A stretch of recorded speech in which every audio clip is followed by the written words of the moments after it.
Hello guys, আজকে দেখো বিকালবেলা, কিন্তু অতটা বুঝতে পারবে না, আমি স্নান টান করে এসেছিলাম তারপরে ভিডিওটা করেছি ওই কারণে।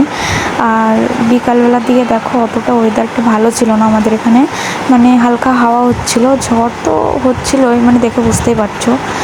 আর যখন ওয়েদারটা ভালো হয়েছিল বিকালবেলা ঠাকুর দেখতে বেরিয়েছিলাম একটু। দেখো এটা আমার একটা বোন হয়, বাড়ির পাশেই বাড়ি বলতে গেলে, ওর সাথে একটু ঠাকুর দেখতে পেরেছিলাম। বললো দিদি একটা ভিডিও করি, আমি বললাম হ্যাঁ কর।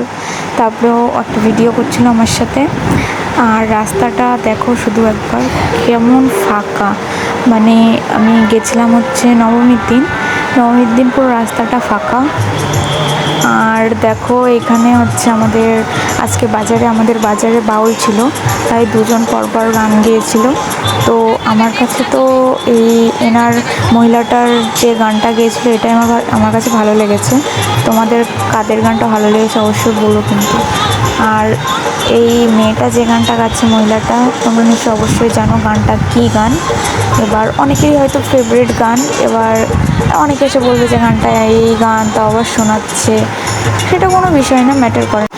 তারপরে দেখো আমার কটা বান্ধবী ছিল, একসাথে মিলে সবাই বললো যে কটা ছবি তুলি, তাই জন্য সবাই একসাথে ছবি তুলছিলাম, ব্যাস এইটুকুই আজকে।